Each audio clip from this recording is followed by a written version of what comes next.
በወደብ ገብቶ 50 ብር የምንገዛው ዕቃ እኮ ዛሬ በጅቡቲ ገብቶ 150 ብር ነው። ሰው ባህል መደበር የሀገራቸውን ባንዲራ ለብሰው ራሳቸውን አጠፉ። እጅ አንሰጥም ብለው ባህር ጋር የነበሩት ትዝታ ምን ይመስል ነበር? ስለ ባህሩ ብቻ ትላለህ። መርከቦቻቸውን እንኳን ለማስረከብ የተጠየቅነው ጥያቄ ሁሉ አሳዛኝ ነበር። ምን ነበረ? እና መርከቦቹን እንድታስረክቡ። ስለዚህ ባህር ጋርን የማጣታችንም ምክንያት ውስጥ ግብፅ አለች። ዋናዋ ግብፅ ነች እንጂ ዋናዋ ግብፅ ነች። ህዝቡን እኮ ያስተማሩት ምን እያሉ መሰለህ እኮ አባይ መነሻው እኮ ከግብፅ እኮ ነው የሚሏቸው። የእነሱን ህዝብ የእነሱን የአባይ መነሻ ግብፅ ነች ነው። በዚህ 30 ዓመት ውስጥ የተወለደ ትውልድ ምንም ስለ ባህር የሚያውቀው ነገር የለም። ጉዳዩ አይደለም። ምን ይሰማችሁ ነበር? ተነጥቃል እኮ የኔ ነበር ነገርኩ። እኔ ለአሰብ የነበር ከመኖር ስለማጋት አሰብን የነበረኝን ነገር ተቀምጬ ተወስዶ እንደገና የባህር በር ጉዳይ ሆኖ ሲነሳ ምን ተሰማው? ጦርነቱን አልፈልገው። በጦርነት የሚባለው ሄዶ ካይሮ ላይ ሄዶ ሴራ መጠንሰስና ኢትዮጵያ ለመጣና ለኢትዮጵያ ውድቀት ለማየት እንዲህ አይነት ነገር ማለት እጅግ ዘግናኝ።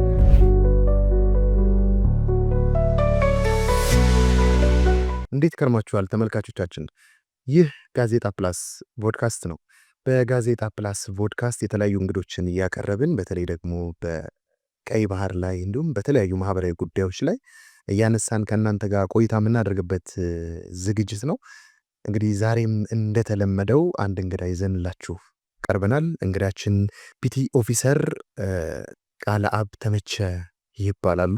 እንግዲህ እሳቸው በባህር ኃይል ለበርካታ ጊዜ የሰሩ በጋዜጠኝነትም ደግሞ እያገለገሉ የነበሩ ሰው ናቸው። ቆይታችን ከእሳቸው ጋር ነው የሚሆነው። የተለያዩ ጉዳዮችን እናነሳለን። በተለይም ደግሞ በቀይ ባህር ላይ የነበራቸውን ትዝታ፣ በአሰብ ላይ የነበራቸውን ትዝታ እንዲሁም ሌሎችንም ጉዳዮች እያነሳን ስለ ሕይወት ታሪካቸውም በደንብ አድርገን እናወራለን። ቀጥታ ወደ እሳቸው ወስዳችኋለሁ። እንኳን ደህና መጡ። እንኳን ደህና ቆየሽ። ፒቲ ኦፊሰር ቃለአብ ተመቸ ማን ናቸው ለሚለው ጥያቄ አመሰግናለሁ።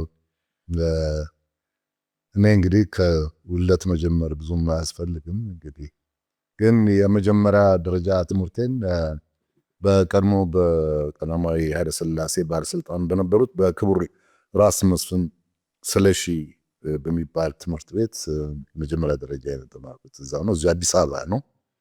በተለምዶ ስሙ አንበጣ መከላከያ የሚባልበት አካባቢ እና የመጀመሪያ ደረጃ ትምህርቴን እንደጨረስኩኝ ሁለተኛ ደረጃ ትምህርቴን ደግሞ ተፈሪ መኮንን ኃይለ ሥላሴ እዛ ነው የተማርኩት። እና በወቅቱ እንግዲህ አጠር ባለ መልኩ የደረስንበት ያን ይመስላል። በወቅቱ የኢትዮጵያ አየር ኃይል፣ የኢትዮጵያ ባህር ኃይል፣ የኢትዮጵያ ምድር ጦር በየወቅቱ እየመጣ እንትን ያደርግ ነበረ። መኮንኖችን ለመቅጠር፣ መርከበኞችን ለመቅጠር፣ አብራሪዎችን ለመቅጠር በየዓመቱ የሚደረግ ዝግጅት ነበር። ትዝ ይለኛል። ደስ የሚለው ነገር የእያንዳንዱ ኃይል ተወካዮች የአየር ኃይሎች ሲመጡ፣ የምድር ጦሮች ሲመጡ ከአየር ጦር አካዳሚ የወጡ ናቸው። የአየር ኃይል ከአየር ኃይል ኮሌጅ የወጡ፣ የባህር ኃይል ከባህር ኃይል ኮሌጅ የወጡ ሰዎች ናቸው። እነዚህ ሰዎች ከዩኒፎርማቸው ጀምረው አቋማቸው፣ እያንዳንዱ ነገራቸው እጅግ በጣም የሚስብና እነሱን ሆኖ ለመኖር የማይመኝ ተማሪ ያልነበረበት ጊዜ ነው። የሀገር ገጽታን ለመግለጽ የአንድ ወታደር አቋም፣ የአንድ ወታደር አለባበስ፣ የአንድ ወታደር የጭንቅላት አስተሳሰብ በቃ አገሪቷ የደረሰችበትን ደረጃ የሚገልጽ እና በወቅቱ የነበሩት ኦፊሰሮች ቁመናቸው፣ አለባበሳቸው እኛን ተስበን ወደዛ እንድንገባ ነው አስገድዶ እና እኔ በወቅቱ በተለይ የባህር ኃይል አባላቶች ከሚለብሱት ልብስ ጀምሮ ካረማመዳቸው ካቋማቸው ጀምሮ ውስጤን ሁሉ ነገር የሚወሰደው በቃ በዛ አጋጣሚ እንደውም መጀመሪያ በ1967 ዓመተ ምህረት ነበር ልቀጠር ሄጄ የነበረው። በወቅቱ ትንሽ ቤተሰብ ፍራቻና ድንጋጤ ያደረበት አንድ አጎት ከክፍለ ሀገር መጥቶ አንድ ልጅን እዛ ባህር ላይ አሳ እንዲበላው ነው ወይ ሲባል ይቅርብ ተባልኩኝ። ያው የምርቃቱና ደርግማንም ስላለ አይ ይቅርብኝ ብዬ እኔም ተውኩኝ። ቤተሰብ ግን ላይቀርልኝ ያው በ1970 ዓመተ ምህረት አገሪቷ ግርግር ነበረባት። የኢህአፓም ኬዝ ሌሎች ጉዳዮች ነበሩ። ዓለምንም ማንገራገር በኢትዮጵያ ባህር ኃይል ተቀጠርኩ። እንግዲህ ከ1970 ዓመተ ምህረት ጀምሮ ባህር ኃይል የሚሰጠው ማንኛውንም መደበኛ ስልጠና ወስጄ ባህር ኃይልን ተቀላቀልኩ። እንደው ከባህር ጋር የነበሩት ትዝታ ምን ይመስል ነበር? እንግዲህ ወደ ዋናው ነገር እንሄዳለን። ባህር ለዚህ ትውልድ ሩቅ ነው፣ ለእኛ ትውልድ በተለይ እንደው እናንተን ለመሰለው ትውልድ ደግሞ እንደው ባህር ምን ይመስል ነበረ? ባህር ኃይልስ ደግሞ ምን አይነት ቁመና ነበረው? እርሶስ የነበሩት ትዝታ ምንድን ነበረ? ቅድም እንደነገርኩ ባህር ኃይልን ስቀላቀል የሚገርም ነገር ብዙ ነገሮችን ስለ ባህር ካወራሁልህ ብዙ ነገሮችን ዘልዬ ላወራልህ ነው ማለት ነው። ምክንያቱም በወቅቱ ከስልጠና ጣቢያ ቀጥታ ተፈልጌ የተወሰድኩት ወደ ጦር ኃይሎች የሬዲዮ ክፍል በጋዜጠኝነት እና ይህን ለጋዜጠኝነት የወሰደኝ ነገር አንዳንድ ማረጋቸው እዛ በስልጠና ጣቢያ ያደረኳቸው አንዳንድ እንቅስቃሴዎች ነበሩ። እንደገና በተጨማሪ ደግሞ ለምረቃ በዓል የመጡ የጦር ኃይሎች ሬዲዮ ክፍል የበላይ ኃላፊዎች እኔ በማይክ በምናገርበት ሰዓት ይህንን ድምፅ እንፈልገዋል ለሬዲዮ ክፍላችን አሉ። ምንም የተወላዳ ነገር የለም። በሶስተኛው ቀን ደብዳቤ የተጻፈ በአስቸኳይ ሪፖርት እንዲያደርግ ተባለ። ደርግ ጽሕፈት ቤት ሄጄ ሪፖርት ያደረኩት እና ከዛ ላይ ጀምሮ ባህር ኃይል ደሞዝ ብቻ ነው እንጂ የሚከፍልህ የምናውቀው አንተ የምታውቀው እኛን ነው ተባልኩኝ። ደርግ ጽሕፈት ቤት በወቅቱ ቢሮ ተሰጥቶን ቢሮችን ፖፑላር የሚገኙ ማግ የሚባል የአሜሪካን ወታደሮች የነበሩበት እዛ ቢሮ ተሰጥቶኝ የራሴን ክፍል ይዤ የጋዜጠኝነት ስራዬን የጀመርኩት በዛው ላይ እንግዲህ ስንት ነገር አልፎ ነው ባህርም ከዛ በኋላ ያየነው እና ምናልባት ትንሽ የዚህ የጋዜጠኝነቱ ነገር ይቆይና ወደ ባህሩ ንግባ ከተባለ ዘለን እንግዲህ ከ1977 አጋማሽ ጀምሮ ቀጥታ ወደ አሰብ ነው የሄድኩት። አሰብ ተመድቤ ከዛ ከነበርኩበት ከጋዜጠኝነት ስራ ወደ አሰብ ከተመደብኩ በኋላ ቀላል ስራዎችን አንዳንድ ሻል ያሉ በወቅቱ በኮርስም በሙያም ሳልወስዳቸው የቀሩ ከባህር ኃይል የቀሩ ኮርሶች ነበሩ። እነሱን ለመውሰድ ወደ አስመራ ሄጃለሁ። ግን አሰብ በነበርኩበት ጊዜ ግን ማንኛውንም መሰረታዊ የሆኑትን የባህር ኃይል እንቅስቃሴዎች አደርግ ነበር እና አሰብ ልዩ ትዝታ አላት ለኔ። አሰብ የቆየሁበትን ጊዜ ሳስበው የህብረተሰቡን ያኗኗር ህይወትና የህብረተሰቡን አይነት ማንነት በደንብ ያጠናሁበትና ያየሁበት ጊዜ ነበር እና አሰብ በአብዛኛው የብዙ አፋሮች አሰብ ሰኬብ፣ አሰብ ከቢር በሚባሉ ሰፈሮች እነ ጋንጋ እነ ካምቦ ሱዳን በሚሉ የተለያዩ ስሞች የተለዋፈለች ነች እና በእነዚህ ቦታዎች ያሉ አፋሮች በርካታ አፋሮች ናቸው። ከዛ ባሻገር የወሎ ተወላጆች በአብዛኛው የሰፈሩበት ሀገር ነው አሰብ። አሁን ከጊዜ በኋላ አሁን በመጡ አንዳንድ ነገሮች አሰብ የኤርትራ ነች አሰብ የሚባለው ነገር እጅግ በጣም ለኔ እጅግ በጣም የሚገርም ነው። ይህ ማለት አሰብማ በትክክለኛው መንገድ ከወሰድ ነው በወቅቱ ደርግ ራስ ገዝ አድርጓታል። የአሰብ ራስ ገዝ ነበረች። ራሷን በራሷ የምታስተዳድር ነበረች። ምንም ከኤርትራ ጋር ምንም የነበራት ግንኙነት አልነበረም። በዛ ላይ ቢቆጠርና ቢታይ የኤርትራ ተወላጅ ሆኖ በኃላፊነትም የተቀመጠም የሰራም ሰው የለም። ማንኛውም ከመሀል ሀገር የሄደ ሰው ነው ቢኖርም በወቅቱ ከኤርትራ ሊመደብ የሚችል ሰው ሊመደብ ይችል ነበር። ምክንያቱም ኤርትራ ራሷ ከእናት ሀገር ጋር በአንድነት የነበረችበት ጊዜ ነበር። ስለዚህ ግን እሱም ሆኖ በአብዛኛው ከኤርትራ መጥቶ በኃላፊነት የተቀመጠበት ማንኛውም ሰው የለም። ለምን? በቃ አጋጣሚ ሆኖ ለምሳሌ የአሰብ ወደብ አስተዳደር ኃላፊ የነበሩት ነፍሳቸው ይማር ኮማንደር ዘለቀ ነበሩ። ኮማንደር ዘለቀ ከሰራዊቱ በጉዳት ምክንያት ከተገለሉ በኋላ በኢትዮጵያ ባህር ላይ ለቆዩበትን ጊዜ አስረከቡ ሲሄዱ እዛ ነው የገቡት። አሰብ በወደብ አስተዳደር ስር ነበር እና በወደብ የአሰብን አየር የአሰብን መልክዓ ምድር አቀማመጥ የለወጡት ሰው ማለት ይቻላል። ከተማዋ በተለያዩ ዛፎች በጣም ሀሩር ነች። በጣም ከባድ የሙቀት ሀገር ነው። እስከ 45 46 እስከ 47 የሚደርስበት ወቅት አለ ሙቀት እና ያን መቋቋም እንዲችል የከተማውን መልክ የቀየሩ ሰው ናቸው እና እንደነዛ አይነት ሰዎች ናቸው በአጋጣሚ ሆነ በተለያየ ጊዜ እየተሾሙ በኃላፊነት ምዛ ላይ የሚበሉት እና አሰብን በዛ መልክ አስታውሳታለሁ። በዛ መልክ አይቻታል። እንደው አሰብ ላይ የነበሩ አንዳንድ እንትኖችን ለማገላበጥ ሞክሬ ነበረ። አሰብ ውስጥ አብዛኛው የሚኖሩት አፋሮችና አብዛኛውም ደግሞ ከወሎ አካባቢ አብዛኛው ከዚህ ከመሀል ሀገር የሄደ ማህበረሰብ እንደሚኖር ምንም ባገኘሁት መረጃ እንትን ብያለሁ፣ ለማረጋገጥ ሞክሬያለሁ። እንግዲህ በንባብ ደረጃ ማለት ነው። አሰብ ላይ የኢትዮጵያ ሀብት በጣም ብዙ ሀብት ነበረ። እሱም ቢጠቅሱልኝ።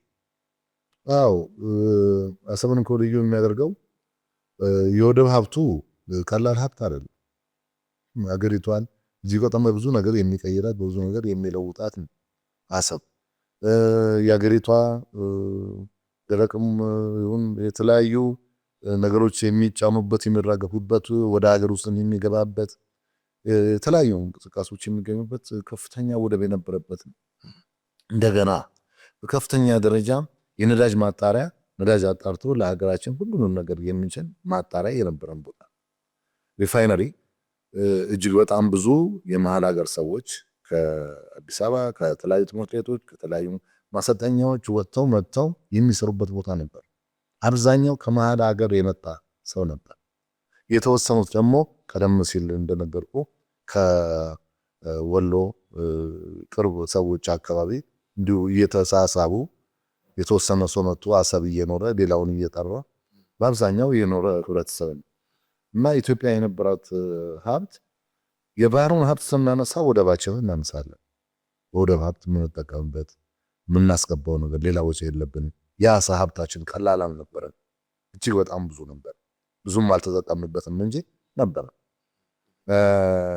የሪፋይነሪው ቀላል ስራ አልነበረም የሚሰራው። ነዳጅን ማጣራት ብቻ አይደለም። ከዛ የሚወጡ ተረፈ ምርቶችን ብዙ የሚሰሩ ከሻማ ሰም ማት ብቻ የነዳጅ ነክ የሚያወጣቸውን ነገሮች በሙሉ ይሰሩበት ነበር እና ያጣነው ቀላል ሀብት አይደለም።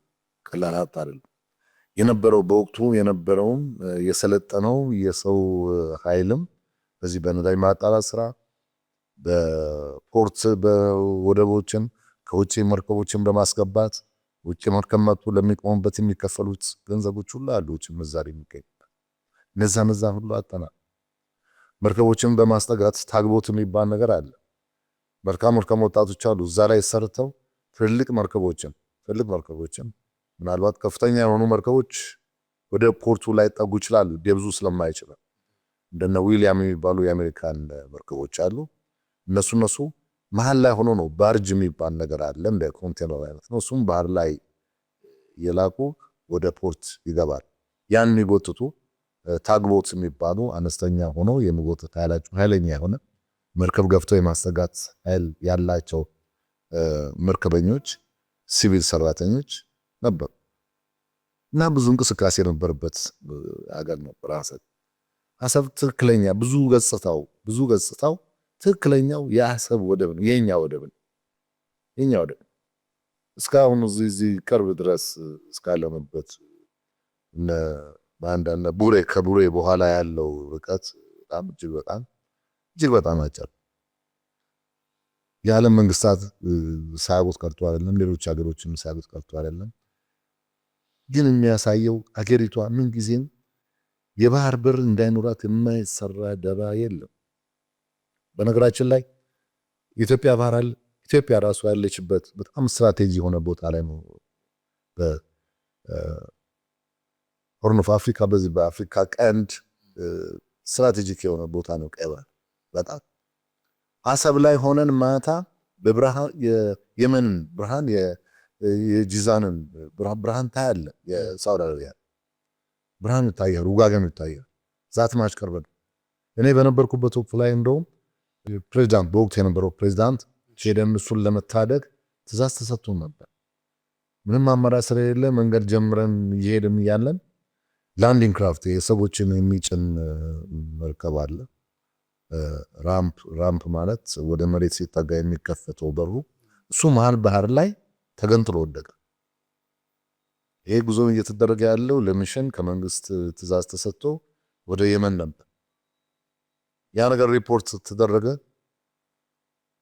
መሄድ አለባችሁ ተብሎ ያው እየተሄደ ነበር እና ያው መጨረሻ ላይ የጦርነቱ ሁኔታ የመን የነበረው የጦርነቱ ሁኔታ እዛው ባሉ አመራሮች ሁኔታው ስለተለወጠ ተመለሱ ተባለ።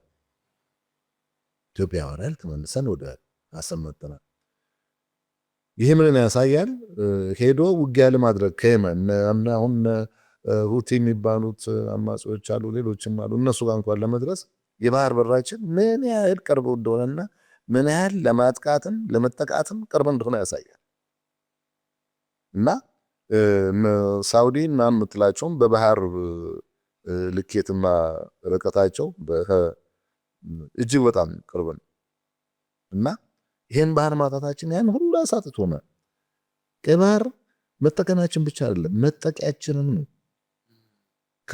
ከድሮ ጀምሮ ጣሊያን የኛን ሀገር ኢትዮጵያን ሲወር ሁሉ ወረራ የተካሄደብን በቀይ ባህር ነው። አሁን የታሪክ መጽሐፍት አሉ የሚያወሩ እና አፄ ካሌብ እኮ እስከ ሳውዲ እስከ ድረስ ሄደው እንትን ያሉበት ተዋግተዋል። የሚገርም ነገር እኮ እስከ 200 የጦር መርከብ አሰልፈው ኢትዮጵያ ተዋግታለች የሚባል ታሪክ አለ። አይዶን ነው የመርከቡን አይነት አናውቀውም፣ ጀልባም ሊሆን ይችላል። በወቅቱ ግን ሲነገር መርከብ ከተባለ መርከብ ነው፣ መዋጊያ። እንግዲህ ገናናነታችንንም ነው ያጣነው፣ ታሪካችንን ያጣነው። አሰብን ስናጣ አሰብን ብቻ አይደለም ያጣነው፣ በዛ በቀይ ባህር የመጣውን ነገር የተጠቃንበትን ያጣነውን ነገር ህልማችንን ሁሉ አጣናል። እኛ እኮ በነበሩ መርከቦች ብዛት እኮ ፓትሮል የምናደርገው እኮ ቀይ ባህርን ከራስ ካሳር እስከ ራስ ዱሜራ ነበር። 1000 ኪሎ ሜትር እንዳሻን የምንፈላሰስበት። አዎ ያን ባህር ማንም መጥቶ እንደፈለገ ሊያብድበት አይችልም ነበር። ዛሬ የሶማሌ ፓይሬትስ ባህር ላይ እየሄዱ መርከብ ያግታሉ፣ ይይዛሉ፣ ገንዘብ ይጠይቁበታል። በኢትዮጵያ ባህር ኃይል እንደዛ አይነት ታሪክ የለም። የኢትዮጵያ ንግድ መርከቦች በደንብ አለምንም ፍራቻ ነበር የሚንቀሳቀሱት። የባሰ ነገር ሲመጣና ጥቃቱ እየከፋ በሚሄድበት ሰዓት የኢትዮጵያ ባህር ኃይል የሚመድባቸው ሰዎች ነበሩ። ልክ እንደ ኢትዮጵያን ኤርላይንስ አንቲያጃከር ድሮ በሚመድብበት ሰዓት እንደነበረው አይነት መርከቦቻችንን ከጥቃት ለመከላከል የሚመደቡ ሰዎች ነበር። ማንድ ይሄ እንግዲህ የባህር በራችንን የምናስከብረው ኢቭን ከመርከባችን ከአንድ ተራ መርከባችን የኢትዮጵያ ንግድ መርከብ ጀምሮ ሸቀጦቻችን በሰላም ወጥቶ በሰላም እንዲገቡ ምንልካቸውንም ምናመጣቸውንም ሁሉ ለመጠበቅ ነው። እና የኛ አሁን በእነዛ መርከቦች ብቻ የመቅረት አልነበረም። በጣም እጅግ ግዙፍ የሆኑ ቅድም እንደነገርኩ እንደነ ዊሊያም የሚባሉ መርከቦች ስታየው ቀይ ባህር ላይ ስታየው መርከብ የማይመስል ዝም ብሎ ተራራ ሀገር የሚመስልህን መርከብ አንዳንድ የሚያራግፉን የመኪና ብዛት ስታየው እንዴ እኔ አንዳንድ ያዝናለሁ፣ ይሰማኛል። እኔ አሰብ እኔ የባህሩ ሽታ አንዳንድ ሰው ምንድነው የሚሸታ ይላል። ለኛ ለባህር ኃይል የባህራችን ሽታ ለኛ ልዩ ተአምር ነው። ልዩ ተአምር ምን ይመሳሰሉ ስፔሻል የሆኑ ዳይቨሮች አሉ፣ ባህር ጠለቆች። ሌላ ሀገር የሄደ መርከብ አዳሩ ሊበላሽበት ይችላል። ደብዝ ቻርጀሮች የሚባሉ ነገሮች አሉ። እነሱ ሲበላሽባቸው ወዲያውኑ መጥተው ሪፖርት አድርገው ለባህር ኃይሉ በሚልካቸው ዳይቨሮች የማይሰራ ነገር አልነበረም። እና አሰብ ላይ የነበሩ ማንኛውም የውጭ መርከብ እንኳን በተማመነ ሁኔታ ነበር መጥቶ የሚሄደው። የነበረን ሀብት ያጣነው ሀብት በጣም ብዙ ነው። ይሄ ነው ብቻ ብለን ልንገልጽ። ምን ያህል መርከቦች ነበሩ?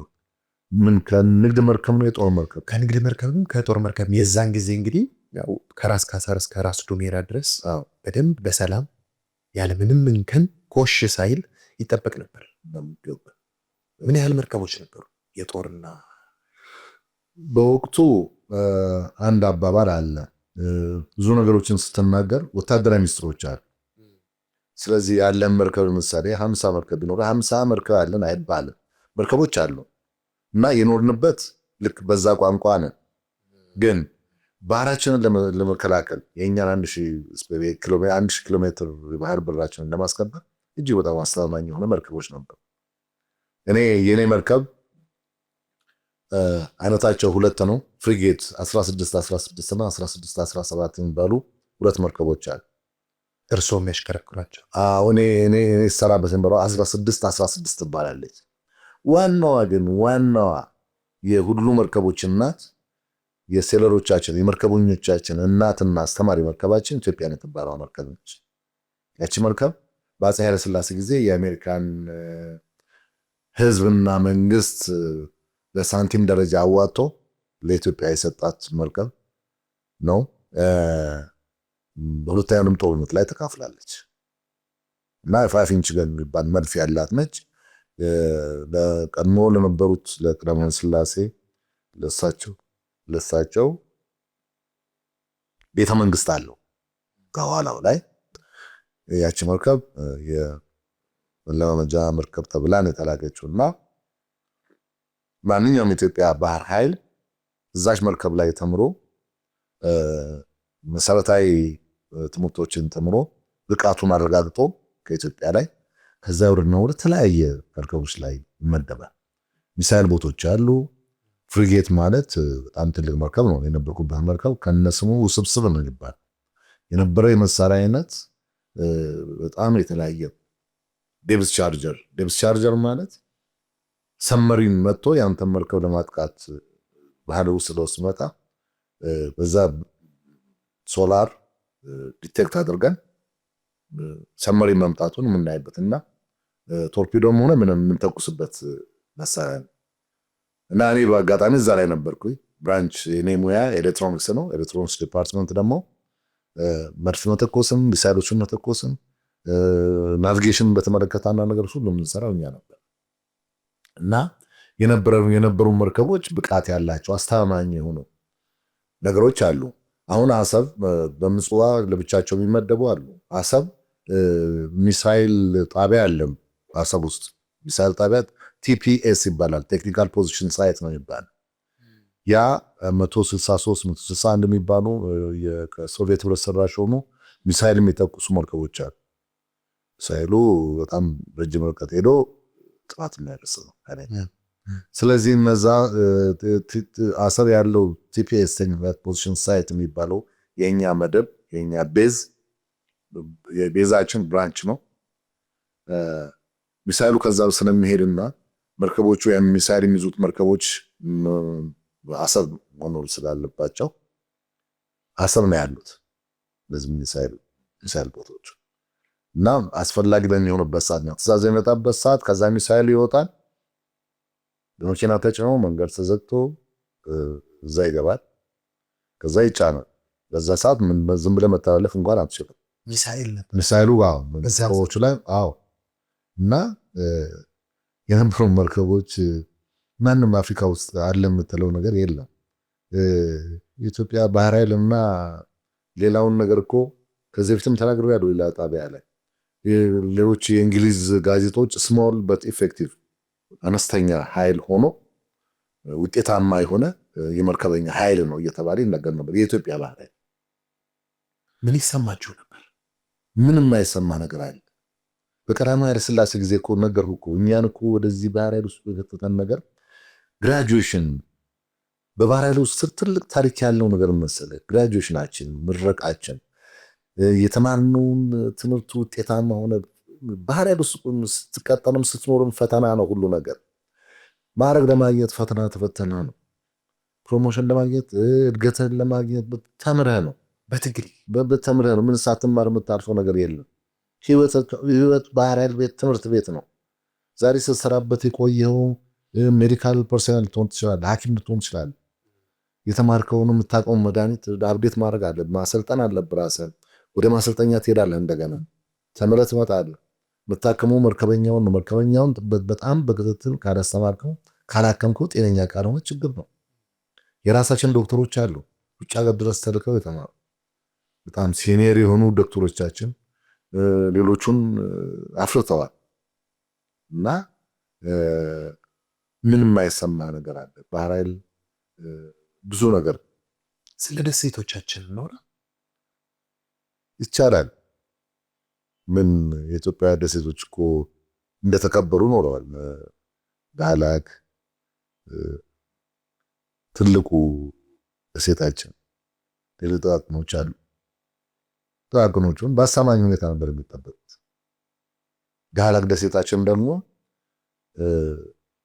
እንደውም የራሻ መንግስት ዶኪንግ ማለት የመርከቦች እድሳት ትልቅ መርከቦቻችንም እንዳድስበት ቅድም ነገርኩህ 16 የምትባለው መርከብ የራሱ ዶኪንግ ወጣ። እዛ ወደ ለ7 ወር ያህል እዛ ዳህላክ ድንጋይ ላይ ተኝቼ መርከቤን አሳድሻለሁ። እና ደሴቶቻችን በአስተማማኝ ነበር የሚጠበቁት። የሚገርም ነገር እንደውም አንድ ወቅት ላይ ከቀድሞ መሪያችን ከጓድ መንግስቱ ኃይለማርያም ጋር ሄደናል። አንሽ ደሴት ማለት እንደሚባለው ከኛ 12 ኖቲካል ማይል ርቀት ከየመን 12 ኖቲካል ማይል ርቀት ላይ መሀል ላይ አለች እና ያቺ የየመን ነች ወይስ ኢትዮጵያ የሚባል ነገር ነበረ። እና ወቅቱ ኦፕሬሽኑ ምን እንደሆነ አላውቅም፣ ግን ፍሪጌት መርከብ ላይ ሆነን ሄደናል። ክሩዙ በጣም የሚያስፈራ ነው። ክሩዝ ማለት አንድ የመርከብ ፍሊት ነው። እንግዲህ ፕሬዚዳንቱን ወይም የአገሪቷን መሪ ይዘናል። እሳቸው ያሉበትን መርከብ ለመጠበቅ ሌላ 2 ትልቅ ፍሪጌቱ መርከቦች አሉ። እነሱን ለመከላከል ሌላ ሚሳይል ቦቶች አሉ። ቀድሞ የሚሄዱ ደግሞ መርከቦች አሉ። ያ ሁሉ ሲጋዝ ትንሽ ምስራቅ አፍሪካ አካባቢ ትንሽ ምንድን ነው ይሄ ጓዝ የተዋለበት ጊዜ ነው። ምን ለማድረግ ነው? ወረራ ነው ወይ? አዎ ወታደራዊ ቋንቋ እንዲያካሄድ ያስሆናል። ሁሉ ነገር በሬዳር ትመለከታለህ። ግን የሁሉ መርከብ እያየ ነው ተግዞ ሲመጣ ምንድን ነው የሚባል ጥያቄ ይኖራል። እና ደሴቶቻችን አጠራጣሪ የነበረችው ደሴት ሀኒሽ ነች። ብዙ ሀብት ነበራት ይባላል። ማንም ያየው ነገር የለም። አንዳንዴ እኮ ሊበሏት ያሰቡት ነው የሚባል ነገር አለ። ምንም ነገር ላይመረው ይችላል። ግን እዛ ላይ ያለ ሀብት ትልና ጦርነትን ትጀምራለህ። ምንም ላይኖረው ይችላል። ግን ቦታዎችና እንደዚህ አይነት ነገሮች በወታደራዊ ቋንቋ የሚፈልጉባቸው ሌላ ነገሮች ሊኖሩ ይችላል። ለወረራ ስለምፈልገው ነው፣ ለወረራ ስለሚቀርበኝ ነው አትለው። ግን የተወሰኑ ሀብቶች አሉ። ይህንን ማልማት እንፈልጋለን፣ በዚህ ለሚጠቅም አሉ። ይህን የሚሰሩ የፖለቲካ ሰዎች አሉ። እሱ ቋንቋን ያሳምሩታል። እና ምንም ኢትዮጵያ በቀይ ባህር የነበራት ደሴቶች በአስተማማኝ ሁኔታ ያን ያህል ጊዜ አሳልፈው። ለዚህም ነው ኤርትራም እኮ ከዛ በኋላ ከተነጠለች በኋላ እኮ ሀኒሽ ነው ብላ ትንሽ ጦርነት ነገር ቆጥራመን ሞክራለች። ከሱዳን ጋር ሞክራለች በሌላ ቋንቋ። የመንም ብቻ አይደል ጅቡቲም ሞክራለች። አርፋ የተቀመጠችበት ጊዜ የለም። ኤርትራ ግን ምንም ያተረፈችው ነገር የለም። ይኸው ተዘግቶ የዛሬ 40 ዓመት እኔ የማውቀውን ቀለም የተቀባውን ቀለም አሁን የለውጡ መንግስት ከመጣ ወዲህ አስመራ ውስጥ ያ ቀለም እንዳለ ነው ይለዋል። የአሰብ መግቢያ በር በል ወላ አስመራ ከተማ በል ሁሉም ነገር አፍኖ ቁጭ አድርጎታል። አሰብ ምንም ለኤርትራ መንግስት ምንም ለኤርትራ ምንም በምንም ቋንቋ የሚጠቅም አይደለም። በምን ሴራ ልናጣው ቻለ? በአጠቃላይ የነበሩ ሴራዎች ነበሩ፣ ሳቦታጅ ነበረ። እስቲ እንደው አሁን ወደ መሀሉ እንግባ። አሰብን ያጣንበት ባህር በርን የሚያክል ነገር ያጣንበት ጉዳይ የአሰብን ቀይ ባህር ማጠቃለል ልናጣ የቻልንበትን ነገር ስታስበው በአፈ ታሪክም በፖለቲካ ልምድም በኢህአፓ ጊዜ ከነበሩ አንዳንድ ፖለቲካዎች ስንነሳ ኤርትራ መገንጠል እንዳለባት እኛም ነበርን አንድ ግሩፕ ውስጥ በኢህአፓ ጊዜ ኤርትራ ነፃነቷን ማግኘት አለባት የሚባል ነገር እናወራ ነበር። እንግዲህ ገና አደግን ስንልና ገና የፖለቲካውን አካሄድ ገና በማናቅበት ዝም ብሎ ፖለቲካ በሚባልበት ሰዓት በዛ ወቅት ላይ የምንሰማቸው ነገሮች ሩመሮች ነበሩ። አንዳንድ የኤርትራን መገንጠል የሚደግፍ የኢህአፓ ግሩፕ የትግራይ ነፃ አውጪ የሚባል ግሩፕ እንደተፈጠረ ያኔ ይወራ ነበር። ትግራይ ነፃ ለመውጣት ብቻዋን የትግራይ ነፃ አውጪ ተብላ ጦርነቱን ስትጀምር የኤርትራ ድጋፍ ነበራት። ኤርትራ ጦርነቱን ስትዋጋ ያኔ ሻዕቢያ ኡስማን ሳልሳቤ ከሚባል ሰው ጋር ኢሳያስ አፈወርቂና ኡስማን ሳልሳቤ ሻዕቢያን ይመሩ የነበሩ ሰዎች ናቸው። ሻዕቢያና ጀብሃ ተብሎ ስለዚህ ሻዕቢያና ጀብሃ ለሁለት መከፈሉ ትንሽ ኃይሉን ስለሚያዳክመው ወደ መዋሃድ መንገድ ሄደዋል። ያም ሆኖ ያው እንግዲህ ሻዕቢያ ኃይሉን የያዘ ቀጠሉ። ስለዚህ የሚቀጥለው ነገር ምንድነው? ኃይላቸውን አጠናክረው ከቲፒኤልኤፍ ጋር ትግራይ ሊበሬሽን ፍሮንት ጋር አንድ ላይ በመሆን ኤርትራ ነፃ እንደሚያወጡ ከዛ በኋላ ደግሞ ትግራይ ራሷን ችላ ነፃ እንደምትሆን ነበረ ፕላን። ትግራይ ነፃ ስትወጣ ያው የራሳቸው እንትን አለ ፕላናቸው የሰሩት ዶክትሪን። አሁን ቤንሻንጉል የኛ ነው የሚባለው ከሰቲት ሁመራን ከሱዳን ጋር የሚያዋሳን መሬት ይዘው አሰብን ይዘው ትግራይ ነፃ እንደምትወጣ ወስነው የዛን ጊዜ ወሰኑ ነገር ነው። ይሁን አሁን ማንም ደግሞ ይሄ ነገር ሊሆን ይችላል ብሎ ማንም ያስብ የለው። ምክንያቱም አይደለም ትግራይ ኤርትራ የኢትዮጵያ አካል ነች። ይሄ ነው የሚታመንበት የነበረው። ምክንያቱም በፊት ተገንጥላ ሄዳ በነበረበት ሰዓት ወደ እናት ሀገሯ እንድትመለስ ያልተደረገ ርብርቦች አልነበረም። ቀዳማዊ ሥላሴ ለትላልቅ ሰዎችም የሀገር ተወካዮች ምንድነው የሚባሉት እነዚህ ባላባቶችም እነሱን በማስተባበር ምርጫ ኢትዮጵያ በፌዴሬሽን ኤርትራ በፌዴሬሽን እንድትተዳደር ለማድረግ ያተደረገ ነገር ተደረገ። ወደ እናት ሀገራችን መመለስ ይገባናል ተብሎ ያው ተቀላቀለች እና ያና ከሱ ሌላ የምንሰማው ምንድነው? እኛ አይደለንም ወደ ኢትዮጵያ እንድንመለስ ያደረግነው ሌሎች የትግራይ ተወላጆች እኛን መስለው ገብተው ነው እንጂ እኛ ከኢትዮጵያ ጋር እንቀላቀሉልን አንመረጥም ይላሉ ኤርትራውያን ይባላል እንግዲህ። እና ወጣም ወረደም ከኢትዮጵያ ጋር ከእናት ኢትዮጵያ ጋር ከእናቷ ጋር ተቀላቅላ በኖሮችበት ሰዓት ኤርትራ በኢኮኖሚም በማህበራዊም በማንኛውም አኗኗሯ አሁን ካለችበት በብዙ መቶ እጅ እጥፍ የተሻለ ህይወት የነበረው ህዝብ ነበር። ከዛም በኋላ ያው እንግዲህ እንዳያችሁት ነው ኤርትራ ራሴን ሲብና ተገነጠለች። ስትገነጠል በወቅቱ የነበረው የኢህአዴግ መንግስት የአሰብን ወደብ ማስቀረት አማራጭ ላይ የነበረው መንግስት እሱ ነው። ለሀገሪቱ የሚበጃትን መቅረት የሚገባው መሆን የሚገባውን ማድረግ የሚችል መንግስት ነበር። ግን ኮምፕሊት ለኛ ባህር አያስፈልገንም። እንዴት ነው ማያስፈልገን? ይሄ የማሰቢያ ጭንቅላት ያለው የባህርን ጥቅም አይደለም በአገር መሪነት አይደለም የትግራይ ሊበሬሽን ፍሮንትን መርቶ በትግልም ሆነ በጦርነት ብቻ አሸነፍኩ ብሎ በማሸነፍ አይደለም። ጦሩ በቅቶት ማለት ኢትዮጵያ ተሸነፉ አይደለም። በመንገዴም ላወራደም ግን ጦርነት ተሰላቸ። የሚደረጉ ሳቦታጆች መዓት ናቸው። ያ ሳቦታጅ ደግሞ አገሪቷን ወደማይሆን ጣጣ ውስጥ ነው የከተታል። እነዛ ሳቦታጆች ናቸው እንግዲህ ኤርትራ ከተገነጠለች በኋላ የቀድሞ መሪ እንግዲህ ጠቅላይ ሚኒስትር መለስ ዜናዊ ባህሩ አያስፈልገንም እነሱ ከፈለጉ ግመሎቻቸውን ያጠጡበት አንዳንድ ዝም ብሎ የሚወሩ ነገሮች ተደረጉ። እጅግ በጣም ትልቅ ጉዳት ነው።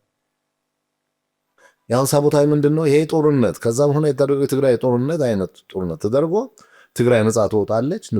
ትግራይ ነፃ የምትወጣበት ሰዓት ከሻዕቢያ ጋር የነበረ ፕሮሚሲንግ ስለነበረ ትግራይ ነፃ ስትወጣ አሰብን ለእናንተ እንሰጣችኋለን ለትግራይ ይሄ ነበሩ። ሻጥር ይሄ ነው ሴራው፣ ተንኮሉ ይሄ ነው እንጂ ባህርን ያን ነገር የባህር በርን ያን ነገር አንዱ በማማከር ደረጃ ያስፈልገናል ወይ እነሱ ነገሩ መመካከሩንም አይጠይቁምም፣ አይሰሙትም፣ አይፈልጉትም። ቀድሞ የሰራው ስራ ስለሆነ እንጂ ኤርትራ አሰብ ልትወስድ የምትችልበት መንገድ አልነበር። እንደው የነበሩ ሳቦታጆችና እንትሮችስ ምን አይነት ነበሩ? ምናልባት እዛ በምጽዋ በአጠቃላይ በቀይ ባህር ላይ የመጨረሻዎቹ እነዚህ የትግል ጊዜያት ምን የሚባሉ በጣም አሳዛኝ ክስተቶች የነበሩባቸው ጊዜዎች ነበሩና እስኪ እነሱ እንዴት ይታወሳሉ? ያው እኮ ነው ምን ጦርነቱ ተካሄደ፣ ያለቀው ሰው አለቀ። ባህራይንም በማንኛውም መልኩ የገቱን ድንበር ጠብቆ ጥይትም መሳሪያም አልቆበት በድንጋይ ብዙ ነገር እስከማድረግ ደረሰ። አለቆቻችን በጀግንነት ተዋግተው ባህራይን መደብ ምጽዋ ባህራይን መደበር የሀገራቸውን ባንዲራ ለብሰው ራሳቸውን አጠፉ፣ እጅ አንሰጥም ብለው። በመጨረሻ ላይ ለምርቃት የተዘጋጁ ወጣቶች ነበሩ። 3 ዓመት ተምረው በኮሌጅ ደረጃ ሊመረቁ ደስታቸውን ሊያበስሩ የተዘጋጁበት ጊዜ ነበረ። እነዚህ ሁሉ አሻጥሮች ግራጁዌሽን ዴይ ላይ ሁሉም ባለስልጣን ከአዲስ አበባ የነበረው ሌሎችም ባለስልጣናቶች ሊመጡ ስለሚችሉ ጦርነት የዛን ጊዜ መጀመር እንዳለበት ሻጥር ተደርጎ ወደ ግቢ የሚገቡ ሰዎች ሌሎች ጦርነቱን ሊያፋፍሙ የሚችሉና የሻዕቢያ ተወካይ የሆኑ ሰዎች ግንባራቸው ላይ ፕላስተር ሌላ ሰውነታቸው ላይ በፕላስተር ምልክት ሌሎች በኮድ የመነጋገሪያ ነገሮች እያደረጉ መጥተው ጦርነቱን አካሄደው ያው እልቂቱ ተፈጠረ። ሰዎችን ለማዳን ሲቪሎችን ምንም ይዛ ልትወጣ የነበረች መርከብ ላንድ ክራፍት መርከብ እሷም ተመታች። እዛ ላይ ያለው ህዝብ በሙሉ አለቀ እና በአጠቃላይ ስናየው አገሪቷ ላይ የተደረገው ሻጥር 2-3 አይደለም፣ ይሄና ይሄ ተብሎ አይደለም። ከባህራችን መወሰድ ከሌሎችም ነገሮች አንስቶ ብዙ ነገር ተደረገ። ግን ከዛ በኋላ የተደረገው ነገር ጦርነቱን ቀሪ መርከቦቻችንን እንዳለማስረከብ በውጊያም በምንም የሚደረገው ነው ተደርጎ እጅ ሰጠ የለም። መርከቦቻችንን ይዘን ወጥተናል። መርከቦቻችንን ይዘን ወደ ሱዳን ገብተናል፣ ወደ የመን ገብተናል፣ ወደ ጅቡቲ ገብተናል። በዛ ሰዓት ላይ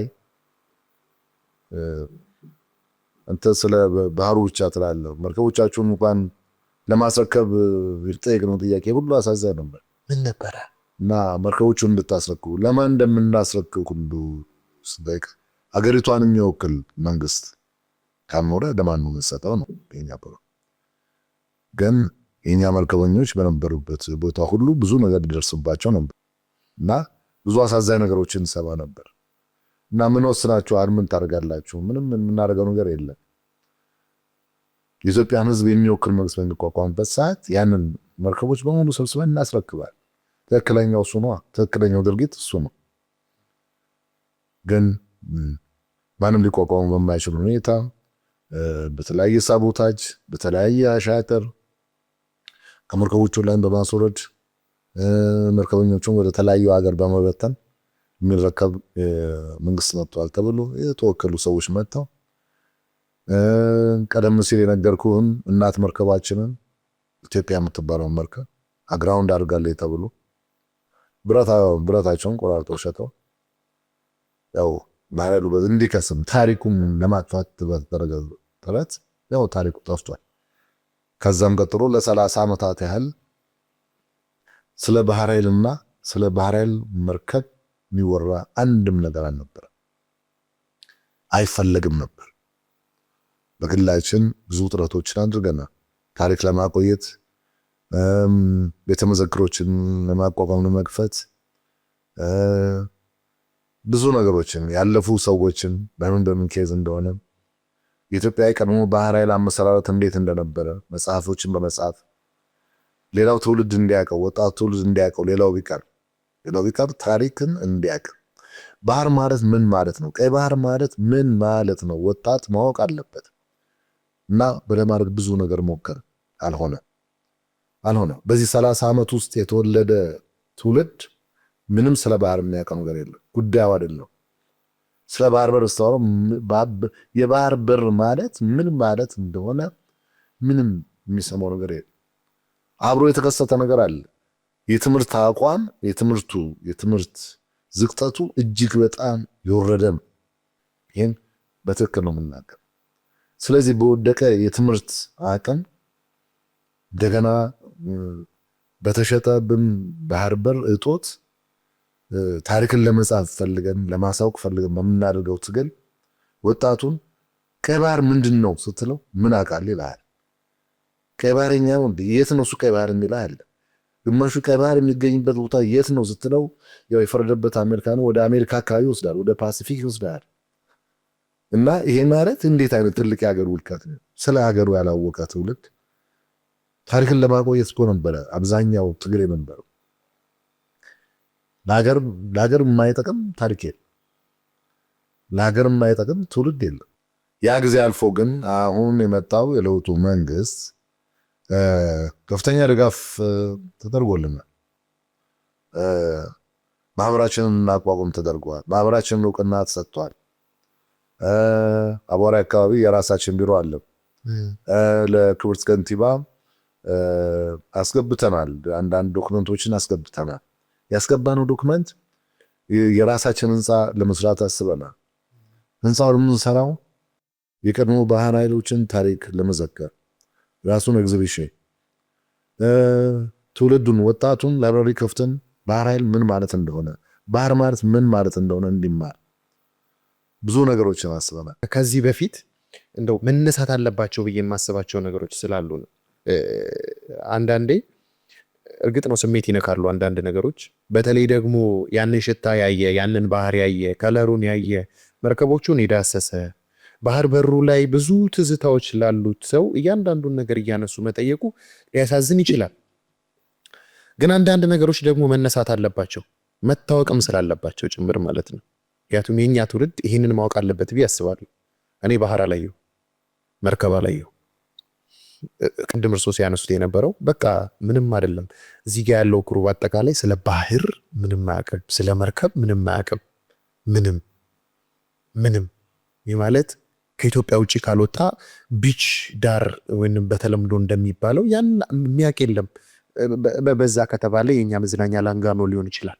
በዛ ከተባለ የኛ መዝናኛ ደብረ ዘይት በባህር እኛ ሲታሰብ እንደው ኩሬ ከሆኑ ፍኝ ከማይሞሉ ውሃዎች አይዘልም ይኛንተ። የዛን ጊዜ ግን የተደረጉ ሳቦታጆች አሉ። በጣም በብዙ መጽሐፍት የተጻፉ የተነገሩ ብዙ ትዝታዎች አሉ። እንደው ግን የተደረጉብን ነገሮች ብዙ ናቸው። ጥቂቶቹን ግን ቢዘረዝሩልን ለምሳሌ ልንል እንችላለን። በዛን ጊዜ የመጨረሻዎቹ ሰዓታት ላይ በጣም ብዙ ደም መፋሰሶች ነበሩ፣ ብዙ ችግሮች፣ ብዙ እልቂቶች ነበሩ። እነዛን ብናነሳ የተደረገው ነገር ያለው ኤርትራ ሲጀመር ሻዕቢያ ሲቋቋም ጀምሮ የተረዳውና የተነሳው እነ ገማል አብደል ናስር በነበሩበት ጊዜ የነሱ ስሪት ነው። ሻዕቢያ የነሱ ስሪት ተነሱ ጀብሃን ብትለው የነሱ ስሪት ነው። የነሱ ፐርፐስ ኢትዮጵያ የምታርግበት ምንም ምክንያት አይኖርም። የምትበለጽግበትን መንገድ አይፈልጉትም። ግብጾች የምታይበትን ምክንያቱም አንድ እሷም የራሷ እኮ ታሪክ ያላት ሀገር ከሆነች በነገራችን ላይ ግብጽ የራሷ ታሪክ ያላት ታላቅ ሀገር ነች። የራሷን ታላቅነት ይዛ ስትኖር ግን ሌላ ታላቅ ሀገር አለ ብላ አስባ አታውቅም። እሱን አትፈልገውም፣ መስማት አትፈልገውም። ኢትዮጵያ ታላቅ ሀገር ነች። ስለዚህ ነው በእያንዳንዱ ነገር መነሻው አባይ ወንዝ እየተባለ በአባይ ብቻ ይመካኛል። አባይ ብቻ አይደለም። ምክንያቱም የኢትዮጵያ እድገት፣ የኢትዮጵያ ሕዝብ ጠንካራነት፣ የኢትዮጵያ ሕዝብ ታሪክ በነፃነት መቆየቱ ሁሉ አይዋጥላቸው። ስለዚህ እኛን በተቻለ መጠን ከፍ ለማንልበትን ነገር ነው የሚፈልጉት። ከኛ እኮ ከልጅነት ጀምሮ እኮ ተቆርቁመናል እኮ በግብጾች። እንዲሁ የትምህርት ቤቱን ቢያነሱ እኔ እንደነገርኩ ቀደም ሲል በተፈሪ መኮንን ኃይለ ሥላሴ ትምህርት ቤት ነው ተማርኩት። ተፈሪ መኮንንና የግብፅ ኤምባሲ ያቀርብ ለቅርብ ነው። ስለዚህ ግብፅ ኤምባሲ የሚያዘጋጁ ዝግጅቶች አሉ። ፊልም ለማየት ሙዚቃ ለሚወዱ ዘሙዝሙ የሙዚቃ አዳዲስ የሙዚቃ አሜሪካን ውስጥ የወጡ ሸክላዎች ምናምን ይባልና ከሱ ፊት ለፊት ኮፊ ሃውስ ይባላል። ኮፊ ሃውስ ነበር ሙዚቃ የምንሰማው። ኑ እዚህ ፊልም ታያላችሁ የተባለ ግብፅ ኤምባሲ እንጠራለን። ግብፅ ኤምባሲ እርግጥ ኤምባሲ የሀገርን ግንኙነት ለማጥበቅ ያሉ ችግሮችን ለመፍታት የእያንዳንዱ ሀገር ኤምባሲ በየሀገሩ ላይ ይኖራል፣ ደንብ ነው።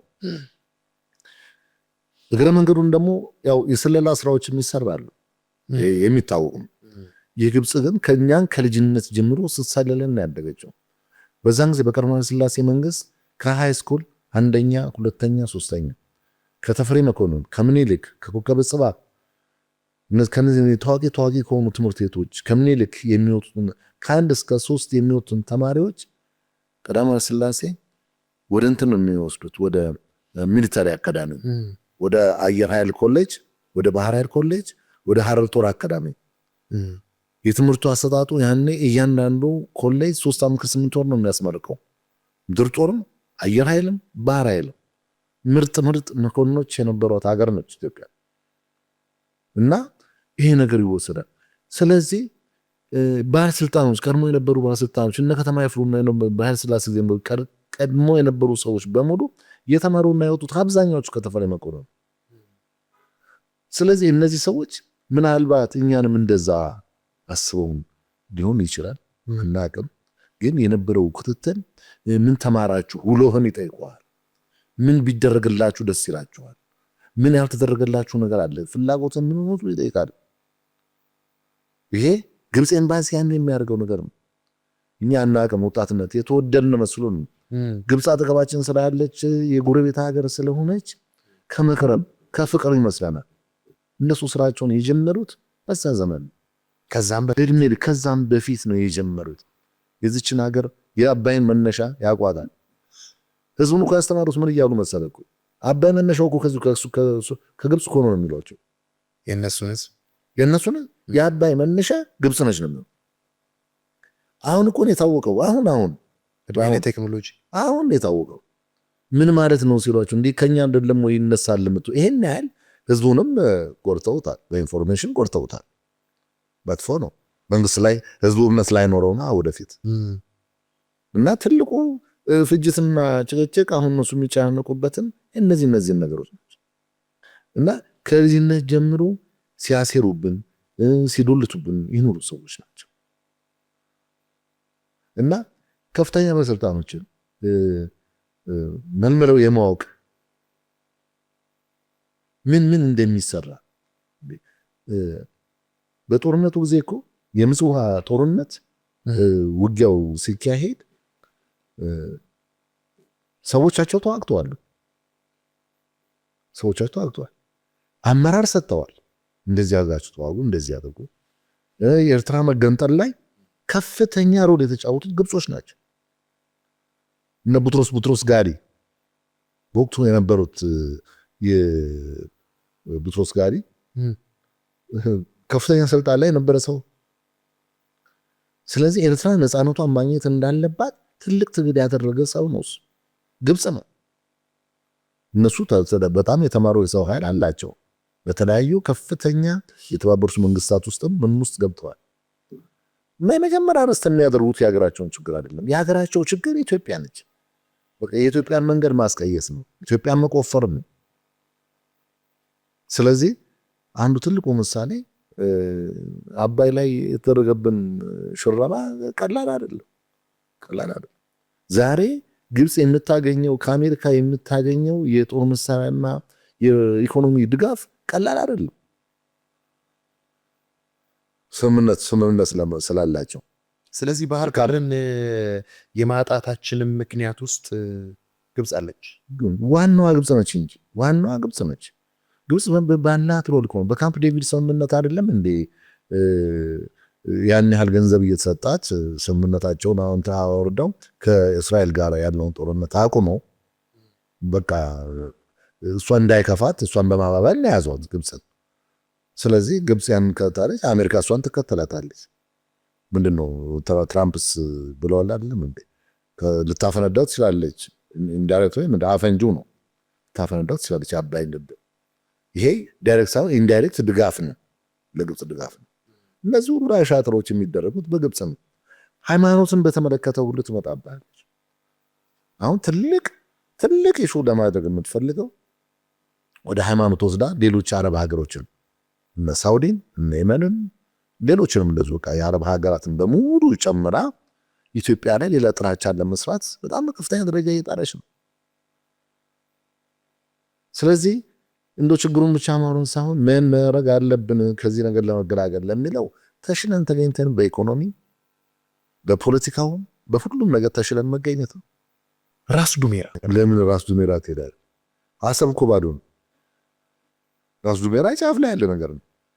አሰብ ባዶ ነው። ምንም ነገር እኮ የለም። የሚገርም ነገር አሰብን አሁን የሚገለገሉበት አፋሮች ናቸው። አፋሮቹ ዳሆ የሚባል ጀልባ አለ። ሕፃን ልጁን ይይዝና በዳሆ ፍየል ምናምን ይጭንና ጂዛን ይሄዳል። ጂዛን ቅርብ ነው ሳውዲ። ጂዛን እሱን ያራግፍና ከዛ ደግሞ ሲመጣ ዱቄት ወተት ምናምን ይዞ ይመጣል። ዱሜራማ ምን ወፍ ብቻ እኮ ነው የወፋር ያራበት እኮ ያለ ቦታ እኮ ነው። አንሽ ባለው በቃ ቁጭ ብሎ ምንም የሌለበት እኮ አሰብ ባዶ ነው። ምጽዋ እኮ የነሱ የራሳቸው ከአሰብ ማንን ከአስመራ 115 ኪሎ ሜትር እኮ ነው። ቁልቁል እየወረድክ ገደሉ ሰው ነው የምትገባው። ምጽዋ ስትሄድ የፈራረሰው በጦርነቱ ጊዜ የፈራረሰው ነገር ነው በአብዛኛው ያለው። አሉ የሚለቀቁ አንዳንድ ፎቶዎች ታሪኮች አሉ፣ ፎቶዎች አሉ። እነሱን ብታይ በቃ ጎስ ሲቲ ነው የሚባል። አሁን ያንን ሲያዩ ምን ይሰማዎታል? ማዘን ነው። ምን ታረግ ማዘን ነው። እኔ ምን መሰለህ እንዴት ሰው እቺ መሬት የተፈጠረችው ለሰዎች መኖሪያ ሰዎች ይኖሩባታል፣ ሰዎች ሊደሰቱባት፣ ሰዎች በመሬቷ ሊጠቀሙ፣ እነሱ ሊያለሟት፣ እነሱ ደማቸውን አጥንታቸውን ሊከሰክሱላት ነው። እኔ ባህሪያ ለሆነ ስቀጠር የሀገሬን ዳር ድንበር ላስከብር፣ የሰው ሀገር አይደል፣ የሀገሬን ዳር ድንበር ህዝቤን ልጠብቅ፣ ከህዝቤ የሚሰጠኝን ትእዛዝ ልፈጽም። ስለዚህ እኔ ሁሉ አገሬን ንጹህ አገሬ ነው። በጣም ወደው ከተማ ነው። እነ ቶሪኖ እና አላምብራ ዳንስ ቤቶቹ ጣራ የላቸው እነ ዳንስ ማርያም እዚህ አፍርድሜ በልተህ ትሰራለህ። በዚህ በኩል ትወጣና ምን የመሰለ ዳንስ ቤት ገብተህ ደግሞ ትደንሳለህ። በዝናኞች ባህር ስታቋርጥ ዌቭ ከመጣ የማይወጣ ነገር የለም። ከናብር መፈጠሩን ትጣላለህ። መቼ ነው እናቴ ባህር ላይ ገባው ምን ይሻለኛል ብለህ ታለቅሳለህ። ልክ ወደ ፖርት ላይ ትደርስና ናይት ክለቡን ስታይ በተለይ ደግሞ የተቀበልክለት ከሆነ በቃ ሄደህ መዝናናት ትረሳዋለህ። እኛ እንትን የለም፣ ምርጫ የለም። ምርጫችን ምን መሰለህ? ሆኖ መገኘት ነው። ታዘን ሀገራችንን ጠብቀን ዳር ድንበሯን ጠብቀን አለቆቻችንን አክብረን የበታቾቻችንን አሰልጥነን። በዚህ አጋጣሚ እንደው የሚገርም ነገር አዲስ ባህር ኃይል ተቋቁሟል የሚባል ነገር ሰማለሁ። የሚሰሙ መንግስት አጋራቶች ካሉ ባካች ትንሽ ፓርት ስጡንና እናሰልጥን፣ ሰልፍ እናሰልጥን፣ ናቫል ተርሞችን እናስጠና። መጽሐፉን የኛን ብሉ ቡክ ሩልስ ኤንድ ሬጉሌሽን መጽሐፍ ሰጥተናል፣ ለልጁ ማለት ሰጥተናል። እሱን መጽሐፍ እኛ እናስተምርበትና እናስተምር፣ እናሰልጥን። ግዴለ እኛ የሚበላና የሚጠጣ ብቻ እኛ ደሞዝም አይደል። የተወሰነ ጊዜ አሰልጥነን መስመር ማስያዝ። የቀድሞ ባህር ኃይል እስቲ 1-2 ግሩፕ እስቲ አሰልጥኑ ቢባል ዛሬ ባህር ኃይሉ ከሞት የተነሳ ያህል ነው። የሞቱትን ወንድሞቻችን ይብስ እነሱን የማስነሳት ያህል ነው እና እንደው አሰልጥነን እንኳን ትምንት እና እኛ ባህራችንን ሀገራችንን ሁሉን ይዘን ነው አሰብ ለኔ ነግሬሃለሁ። ዛሬ አሰብ ሰቂት ሄጄ ተዝናንቼ ተደስቼ አሸዋ ነው ምንም ነገር የለም። ከህዝቡ ጋር ግን አብረን ባህር ኃይል አውርተን ዶማ የሚባል መጠጥ አለ ከዘንባባ ትንም እንደገና ፈርስ ጠላ ምናምን ነገር መስሎ እሱን ጠጥተን ትንሽ በሱ ተዝናንተን ወደ ካምፓችን መጣለን። ቦንግራድ ይባላል የኛ ካምፕ። አሰብ ከቢር ደግሞ መሀል ከተማ ያለውን ነዘራይ ድረስ ሆቴል የሚባሉ ትልልቅ ሆቴሎች ያሉበት ነው። አይ ሁሉም ከተማውን ጣልተ ደግሞ ወጣ ደበልካክ ደግሞ ካምቦ ሱዳን የሚባል ሰፈር ደግሞ አለ እንደኛ እንደዚህ አሜሪካን ግቢ ምናምን እንደሚባል ደስ የሚል የህብረተሰብ አይነት ያለበት አንገረብ አልጋ ላይ ምንድነው ይሄ መደብ አልጋ ላይ ሁሉም ተዝናንቶ ማታ ሌሊት የሚያነጋበት ሰላማዊ ነገር እዛው ላይ ተይንተ ነገር ሙቀት ስለሆነ ቤት ውስጥ ብዙ እንተራክ እና አሰብ በእርግጠኝነት በአሰብ እንኳን እርግጠኛ ነኝ አሰብ የኛ ትሆናለች። ጀማታለሁ በጣም እርግጠኛ ነኝ። መጀመሪያም አሰብ የኛ ከሆነች እንድትሄዱ ምጋብዘው እናንተን ልታቋት ከምር በመኪና ሄደ ቡሬ ድረስ ደርሰው ወደ 800-700 ኪሎ ሜትር ነው። እሱን ሄደ ገዋኔ አድረ ገዋኔን አይተህ ገዋኔ አካባቢ ያለ በጣም የሚያስፈራ ተራራ አለ ስታው ሰይን የሚመስል እሱን አይተህ ያኔ በረሃ መሬት አቋርጠህ ቡሬን መድረስ ከቡሬ በኋላ ያለችውን ደግሞ ያው ከነጻነት በኋላ ሄዶ ማየት ባህሩ እንዴት እንደሚሸት ብቻ የሚገርም ነገር ነው እና እርግጠኛ ነኝ ወደፊት ይህንን ነገር ከእግዚአብሔር ጋር የምናገኘው ይመስለኛል። ያን ሄደን ባህራችንንም ወደባችንንም ሪፋይነሪያችንንም አሁን ደግሞ ዶክተር አብይ እንዳመጡት የወንዝ ዳርቻዎች ወይም በቃ በሱ መልክ ማስበውን ያው በሱ መልክ በዚህ በተሰራው መልክ አሰብ ብትሰራ በጣም መሬቱ ይመቻል። ከምጽዋ ደምድመዋልኛ እንደሚሆኑ አይ እና እንደሱ እንደሚሆን ነው ማልመውና ማስበው። የሚገርም ነው። እንደው አሁን የትውልድ ጋፑን ትንሽ እንየው። እንግዲህ ከ30 ዓመት በፊት በዚህ 30 ዓመት ውስጥ ስለ ባህር በር አይነሳም ነበረ። እንግዲህ አንድ ትውልድ ተቆርጧል፣ አንድ ትውልድ ከስሟል በዚህ ጉዳይ። በአንድ ትውልድ ውስጥ ደግሞ መረጃ የሚባል ትልቅ ሀብት ባክኗል፣ ከስሟል። በዚህ መሃል ውስጥ እንደገና የባህር በር ጉዳይ ሆኖ ሲነሳ ኢትዮጵያ የባህር በር ያስፈልጋታል የሚለው ሐሳብ ሲነሳ እርሱ እንደ አንድ ባህር ኃይል አባል ምን ተሰማዎት? እኔም ባህርማ እንደሚያስፈልጋት ነው ያመንኩ ሰው ነኝ። እኔ ምንም ሊሰማኝ አይችልም። አዝኛለሁ። ለውጡ ምን መሰለ? ባህር እንደኛ የነበረን ባህር ተነጥቀን ተወስዶብን እኔ ምን እንደተነጠቁ ነው ተነጠቅን ተወሰደብን። አሰብ ምን እጅግ በጣም ነው የሚያሳዝን። ዛሬ ላይ ደግሞ ሲነሳ በቃ የሞተ ነገር ይነሳ ብለን ማታስበው ነው። የሞተ ሞታል። ግን ይሄ ሲነሳ እንጃ ማፈር ያለባቸው እነሱ ናቸው።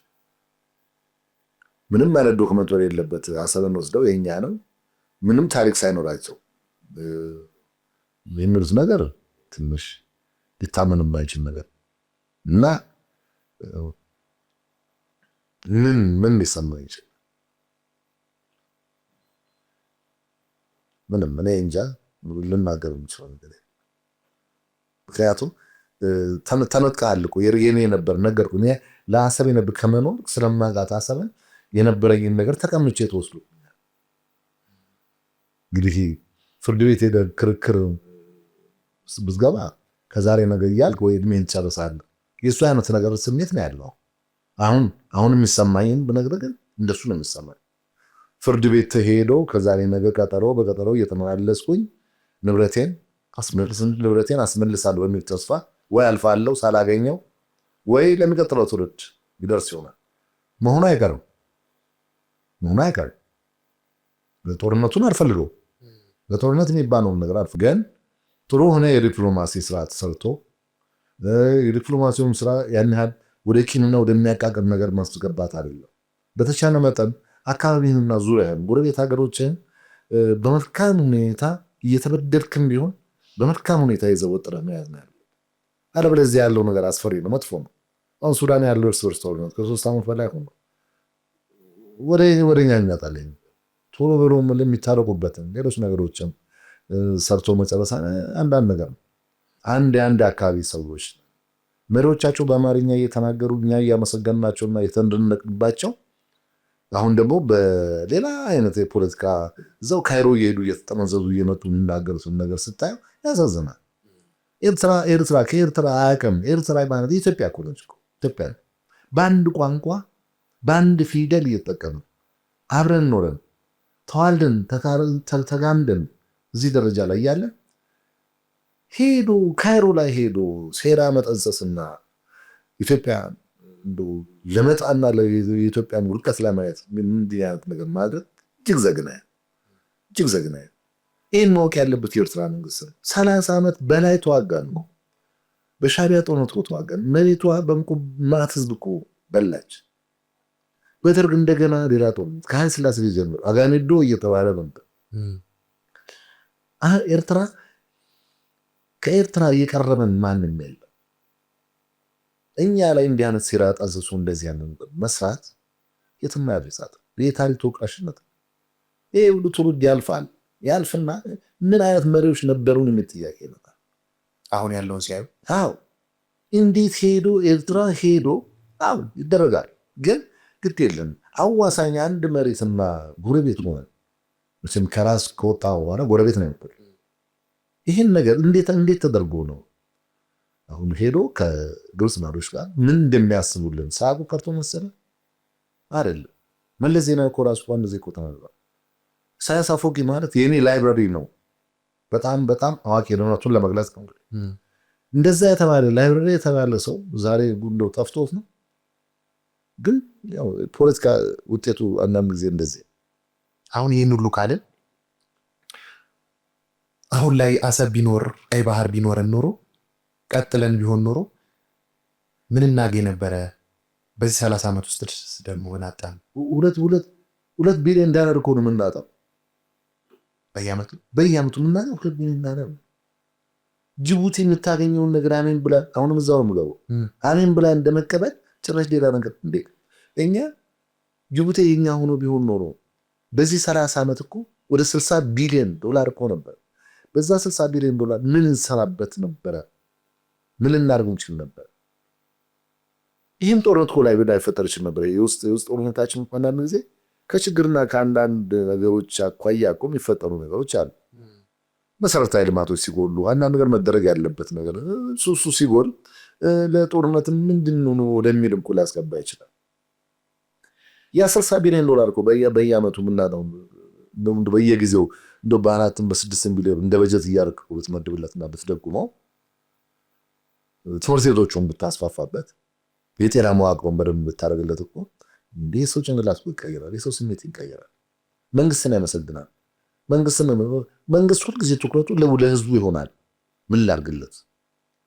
ግን መንግስት እዚህ እያጣ እዚህ ገንዘብ እያወጣ በየዓመቱ ኤርትራን ተሸጦ አሰብ ተሸጦ ትንሽ ይከብዳል። እና ደግሞ ይታሰባል እኮ መንግስትም እኮ ያስባል። በከፈለ ቁጥር ይሄ ገንዘብ እኮ የኛ ሊሆን በከሰለ ቁጥር እንዲናርግበት እኮ ነበር። ይህን ኢኮኖሚ ይደጉመን ነበር። ኦፍኮርስ የውጭ ምንዛሪ ጦት ስንት ነገር እንደሰራን ይታወቃል በሀገራችን ላይ። አሁንም ትልቁ ትግል መንግስት በዛ ከገንዘብ ባለፈ ምን ከገንዘብ ባለፈ ሌላ ሀብታችንስ ገንዘባችንስ የኛ ሪፋይነሪስ ነዳጅ ማጣሪያችንስ ዛሬ የምናስገባው ነዳጅ በጅቡቲ መንገድ የሚያቋርጠው ለዛ የሚከፈለው ገንዘብ ቶ የአሳ ሀብቱን ምኑቶ ግን በወደብ ገብቶ 50 ብር የምንገዛው ዕቃ እኮ ዛሬ በጅቡቲ ገብቶ እኮ 150 ብር ነው የምንገዛው። ምንድን ትንሹ ነገር ይህ በኢኮኖሚ በጣም ጉዳታችን በጣም ነው የምንጎዳው እና ቀላል ጉዳት አይደለም የደረሰብን። ለዚህም እኮ ነው እንዴ መንግስትም ለጉዳዩ ትኩረት ሰጥቶ ይሄ ነገር የኛ መሆን አለበት መመለስ አለበት የተባለው ነገር በዛ ምክንያት ነው። ዝም ብሎ አድርገውም እኮ መንግስት የሚገርም ነገር ምናልባት በወያኔ ጊዜ ወያኔ በነበረበት ሰዓት ሌላ አይነት አግሪመንት ይኖር እንደሆነ እኮ ተብሎ እኮ ብዙ ዶክመንት እኮ ተፈለገ ሰምተን እንደሆነ ምንም ዶክመንት ሊገኝ አልቻለም። የውጭ ጉዳይ ሚኒስትሩም ተናግረዋል። ምንም የተገኘ ነገር የለም። ምክንያቱም ኤርትራን መልስም አልሰጠችም። ምክንያቱም ቢኖር ኖሮ ኤርትራ እንዴ ይኸው አለ ንቁጥ ከሆነ ታሳቸው የለም በግል ፈቃደኝነት የተደረገ ነገር እና ትንሽ ይጎዳል፣ በጣም ይጎዳል። በተለይ ባህርን ላይ አንተ ቀደም እንዳልከው ላንጋኖ እንኳን እንዳግኔቲ ጎልደን ወተር ትባላለች። ውጭ ጋር ነገር ስላለው የቀይ ባህርን ውሃ ብታየው እኮ ሶልት ወተር ነው። ባህር ውስጥ ስንዋኝ አይኑን በጮታቶ መጥቶ ትብትላል አይደል? ተረታል። ይህ ሰው ምን አይነት ደፋር ነው? አይኑ እኮ በጮታቶ መጥቶ ለምን አይኑን ጨው ስለሚያቃጥል። ቀይ ባህር ስትዋኝ ግን አይንን ገልጣው የምትዋኝ ነው። በዛ ሶልት ወተር አንድ ነው የሚያቃጥል። ከዛ በኋላ ሌላ የቆየ ህመም ካለ በዛው ይወጣላል እና ውስጥ የምታየውን ኔቸር ማመናት እዛው አንድ ሰዓት ቆይተህ ብትወጣ በቃ ተው። ምንም ህይወትህ ልዩ ምን መፈጠር ማለት መኖር ማለት ምን ማለት ነው? እዚያ ያለኛ የከተማ ፎቅ አይቶ ያደቃል። የአሜሪካን የምን አይነት የባንኮክን ምን ፎቅ ዝም ብሎ አርቲፊሻል ነገር ከአንድ ከ7.5 በላይ መሬት ነው በቃ እኮ ያ ሁሉ አመድ ነው። ያ ባህር ግን ብዙ ሀብት ነጮቹ እየመጡ እኮ በቃ ቀይ ባህር ጉርጉስም አሁን ምጽዋ ጉርጉስም የምትባል ቢች ሚያሚ ቢች ከምትለው እኮ ምንም የሚለየለም። ማን ይናገርልን? እናንተም እኮ ጋዜጠኞቹና ካሜራማናችሁ ሄዳችሁ እኮ እንዲያት አሸዋ አለ ወይ ብለህ እኮ ነው አሸዋ የምታየው። አሸዋ ነው አቧራ ነው የምታየው። እፍርት ነው አቧራ አይደለም፣ አሸዋ ነው ጥጥ። እና ሁሉ ሰው እየሄደ ወገቡን እዛ ይቀበራል። ግማሽ ሰውነቱን በሙቀቱም በምኑም ይሻለዋል። ብዙ ነገሮች ሰው የሚደሰትበት መንገድ በተፈጥሮ የምትደሰትባቸው መንገዶች እነሱን ማተር በተፈጥሮ የምትደሰትበት ባህራችንን ማጣት ማለት በጣም ከባድ። በጣም ውሃው እኮ ልዩ ፍቅር ነው ራሱ ውሃው። ገና እኮ ሻሎ ኤሪያ ሆነ ንጹህ ውሃ ድንጋይና ሸልታ ወደ ጥልቁ ደግሞ ስትገባና ጥልቅ ነው የምታውቀው ደግሞ እየጠቆረ ይመጣል። እዛ ላይ ደግሞ ሁክ ይዘህ አሳ ለማት ነው ብትወረው እኮ ብዙ ነገር አይፈልግም። ትንሽ ነገር ብታደርግለት የቀይ ባህር አሳ እኮ ቀይ ጨርቅ መተምኩለት መጥቶ ይበላልና ትይዘዋል። እና ብዙ ነገሮች አሉ። ብዙ የኛ አፋሮች አሰጋ ያሉት አሁን የኛ አፋሮች ናቸው። እንዴት ሀገራቸውን ወደው እንደሚኖሩ እንዴት ሰርተው እንደሚኖሩ እዛ ያለው ማህበረሰብ ያን ሁሉ ነገር አቋርጦ ሲመጣ እናስቆማቸዋለን። ኮንትሮባንድ ነገር ቁጥጥር እናደርጋለን።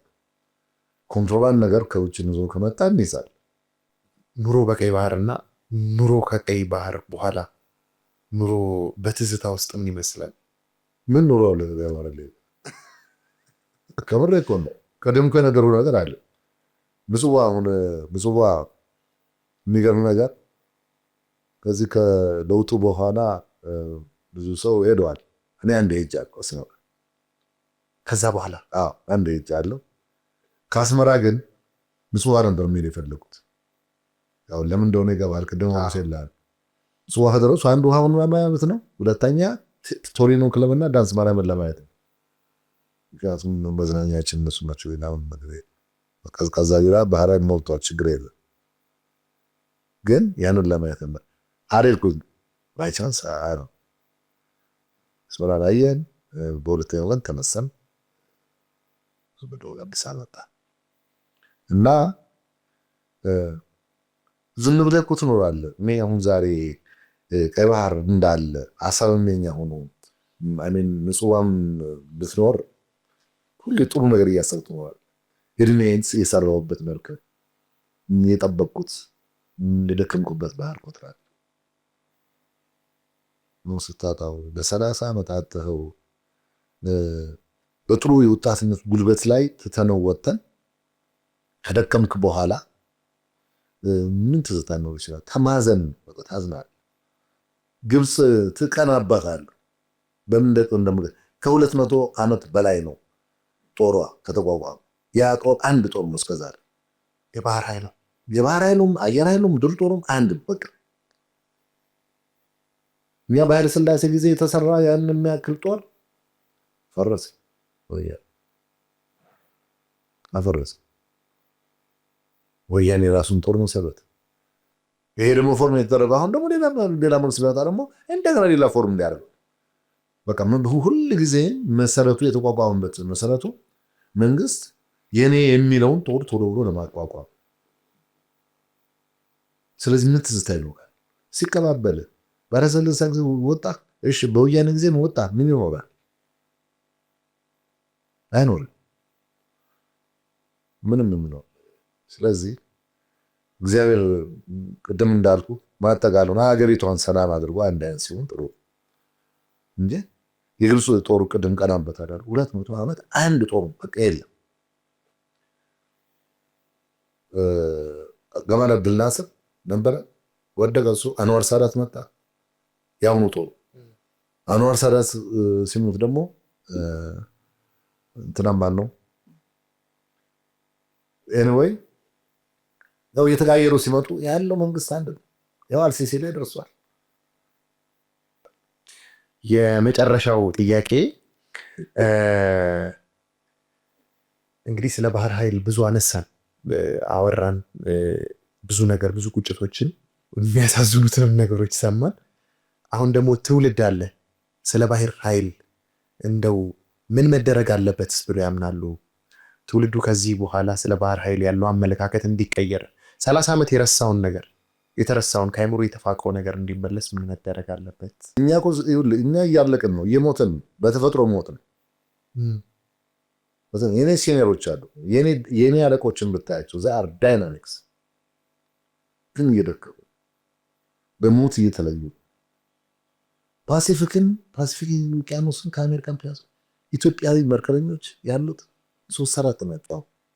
አፍሪካ ውስጥ ማንም አላደረገውም። ኢትዮጵያ የምትባለው መርከብ ይዘው መጡ።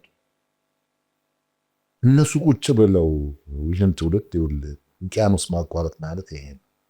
ከአሜሪካ ኢትዮጵያ ድረስ መርከብ ይዤ ገብቻለሁ ብሎ ማስተማር ይችላል። ሰዎች ታስተምረው ነው ይሄ ነገር ለካ አለ። ለካ ኢትዮጵያዊ የሆነ ሰው ፓሲፊክን አቋርጦ መርከብ ይዞ መጥቷል። ለምን የሌላ ሰው እናደንቃለን? ሌላ ሰው ህንድ ውቅያኖስን አቋርጦ ፓሲፊክን ኦሽኑ እንደዚህ አድርጎ ምናምን ይባላል። እኛ ራሳችንን እናስተምር፣ ቦታ ጊዜ ይሰጠን። ወጣቱ በጣም ይፈልጋል። ወጣቱን እኮ መተቸቱ ነው ስራችን። ምን የዛሬ ትውልድ ኖ ይሄ ትውልድ ምን ተደረገለትና ነው እንደዛ የምትለው? ምን አቀረብክለትና? ለምንስ እንደዛ ትለዋለህ? ወደ አንተ እንዲመጣ ማድረግ የሚገባህን ነገር አድርገህ ከዛ በኋላ ጥረው። ብሔራዊ ውትድርና ትሄዳለህ በለው፣ ይሄዳል፣ በደስታ ይሄዳል። አስተምረዋላ፣ አንቅተዋላ፣ አውቀዋላ። ግማሹን ብሔራዊ ውትድርና ብትለው ሊያስገድል ሊያስጨርሰኛል ኖ እኩል ድሃ የለ ሀብታም የለም፣ ሁሉም በፍቃደኝነት ይገባል። ስለ ውትድርና ማስተማር ነው። በትምህርት ቤት ሊሰጥ የሚገባቸው ትምህርቶች እኮ አሉ። ግዴታ ሊሰጥ የሚገባ ሀገር ስለመከላከል፣ ስለ ሀገር፣ ስለ ባንዲራ አረንጓዴና ቢጫ ቀይ። አረንጓዴው ምንድን ነው? ቢጫው ቀዩ ምንድን ነው ብትለው አያውቅም ትውልዱ። ግን የከዲት የምትባለውን ዘፋኝ አሜሪካ ያላቸውን የጫማ ቁጥሯን ወገብ ቁጥሯን ምኗን ይነግራል። ይህ ውድቀት፣ ትልቅ ውድቀት። ግን እና ትውልዱ እንድተች ነው። ምን አደረገ? ትውልዱ የቀረበውን እያየ ነው ያለው። ይቀርቡን። ስለዚህ አቅርቦት ላይ መስተካከል አለ። በደንብ መደረግ አለ። መማር አለበት፣ ማስተማር አለበት። ትምህርት ቤት ሲሄዱ የሚሰጥ የትምህርት አይነት መምር አለበት። እንደኛ እኮ ስንማር እኮ ብዙ ነገር አለ። የሀገር ፍቅር እንዲኖርህ አባታቸው የሀገርን ሕዝብ መዝሙር ትዘምራለህ ቆመ። ከዛ በኋላ አባታቸው ሰላምተን ጸልየን በሰልፍ ወደ ክላስ እንገባለን። ያ መጸለዩ ለጽድቁ ለምኑ አይደለም፣ ግን በቃ ዲሲፕሊን ሆነ ትኖራለህ። እኛ ትምህርት ቤት ስንማር ቅድም ነገር ያለው ቂጡ የተጣፈ ሱሪ የለበሰ ልጅ ከፊቴ ነበር። ምንም ማለት አይደለም፣ ምክንያቱም የኔም ተጥፏላ። እንደሱ ነው የኖረን እና ትኩረታችን ወደ ልብሱ ወደ ፋሽኑ አለ፣ ወደ ትምህርት ነው። ልጅ ደግሞ ስራው መማር ነው እንጂ እየተባለ መማር ነው። ትማራለህ በደንብ ስታቅ የምታውቀውን ስታቅ ከዛ እንደፈለግቶ እንደሱ ነው እንጂ የዛሬ ልጅ እኮ የማያውቀው ነገር የለም። አያውቅም እኮ ገና ሳያውቅ የማያውቀው ነገር የለም ተብሎ ይመከራል አይደል? እና በነገራችን ላይ እግረ መንገዴን እንደውም የመጨረሻ ሰዓት ላወራልህ ነበረው በጋዜጠኝነት ሙያ በነበርኩበት ሰዓት ላይ ብዙ በላይፍ ያዩዋቸው ነገሮች ነበሩ እና እንደውም በ1900 ኬዙን ማውራት ስለማያስፈልግ ነው። ከዛ ከምሰራበት ከደርግ ጽሕፈት ቤት ወደ ኢሰፓኮ ጽሕፈት ቤት ነው የመጣን። እዛ ቢሮ ተሰጥቶ እና እዛ በምንሰራበት ሰዓት ብዙ ትልቅ ሰዎች አብረውኝ ሰርተዋል። እንደውም የአገሪቷ ፕሬዚዳንት የነበሩት ወይዘሮ ሳህለወርቅ ዘውዴ ከኔ ጋር አብረን ሰርተናል። እና ያ የኢሰፓኮ ቢሮ በተለያዩ ነገሮች የተከፈለ ነው። የድርጅት መምሪያ፣ የዲስፕሊንና ቁጥጥር፣ አብዮታዊ ጦር ፖለቲካ መምሪያ ምናምን የተባለ የተከፋፈለ ነው። እና እኔ በአብዮታዊ ጦር ፖለቲካ መምሪያ ስር ነው ያለሁት። የምንሰራው የጦር ኃይሉን ለማንቃት ነው። ንቃተ ህሊናውን ማጎልበት ነው፣ ማስተማር ነው፣ ማጠንከር፣ የውጊያ ተዋጊነቱን ብቃት ለመጨመር ነው። እና ብዙ ጦር ግንባር ድረስ እየሄድን ሪፖርት እንሰራለን። መደረግ ያለባቸውን ነገሮች ሁሉ እናደርጋለን። እና ያለህበት አካባቢ ራስን ትልቅ ያደርጋል። ያለብህ ኃላፊነት ትልቅ ያደርጋል። ያው አብዛኛው ነቢ ንጥ ነው አለባበሱ፣ አቋሙ፣ ፀጉሩ፣ ፊታችን ላይ ፂምን ይባል ፀጉር ምናምን አታዩት። ህጉ ስለሆነ ስንቀጠር ጀምሮ አብረን አደግንና ትንሽ ሲወጣብህ አጥፋትችን ነገር እየተባለ እሷን ስንፈገፍግ ጭራሽ እያደገበ በቃና አሁን ማናችንም ፊት ፀጉር አታዩት። እና ከራስን ሲላጭህ ራሱ መጀመሪያ የምትላቸው የኔቪ ፀጉር እንዲበቅል ነው እያለ ነው ፀጉር አስተካካዩ በሙሉ የሚመልጥህ ሙልጫ ማሰልጠኛ። ከዛ ጊዜ ጀምሮ ፀጉር አያልቅም። በቃ ወታደሮች ነው ያለው። ፀጉር አስተካካይ አለ እዛው ግቢ 3 ቀን ከ5 ቀን ሄደ እሱ ማስተካከል ነው ሰው ደብታሽ። እና ይሄ ጥንካሬያችሁ ወደ ትውልዱ ሊጋባ ይገባል፣ በደንብ ይገባል። በደንብ እውነት ለምን እንደው እኛ ብቻ አይደለንም መምጣት ያለብን ብዬ አስባለሁ። እናንተም የወጣቱን ልብ ማንኳኳት መቻል ይኖርባችኋል ብዬ አስባለሁ። ምክንያቱም አንዴ የተፋቀ ነገር እስኪመጣ ድረስ ትንሽ ሊቸግር ይችላልና እሱ ላይ በደንብ መሰራት አለበት ብዬ አስባለሁ። እንደው በስተመጨረሻ ዘነጋሁትም ብለው እንደው በእኔ ዝንጉነት የተረሳ ነገር ካለ የሚያነሱልኝ በዚህ እንደምድሚሉኝ ነገር ካለ መጨረሻ ያድል ስጦት እኔ ልል የምችለው ምን መሰለህ? ዋናው መሰረቱ የዚች ሀገር ዋናው መሰረቱ ምንድነው ነው? የዚች ሀገር መሰረቷ ወጣቱ ትውልድ የሰው ኃይል ነው። ዛሬ ሀገሪቷን የሚያስፈልጋት ጠንካራ የሰው ኃይል የሚያስፈልጋት ጠንካራ የሰው ኃይል ጥሩ የሚያስብ ጥሩ አስተሳሰብ ያለው ብቃት ያለው ሊረዳ የሚችል ዝም ብሎ ይሄ አንዳንድ ተረት አለ ያሳዘይታ ብሎ ጭንቅላቱ እንዲበለጽግ ምናምን እሱ አይደለም። መጀመሪያ የሚሰሩትን ነገሮች በየትምህርት ቤቱ በየእድገቱ የሚሰሩትን ነገሮች መስራት ነው። እንዳልከው በእድሜ የገፉትን ምንም ማድረግ አትችልም።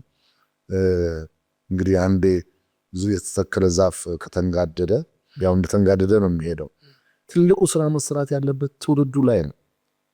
እኛ የቀድሞ ባህር ኃይሎች ዛሬም የሚጨንቀን ዛሬም የምናስበው ቁጭ ብለን አንዳንድ ነገሮችን ስናይ የምናዝነው በወጣቱ አይደለም።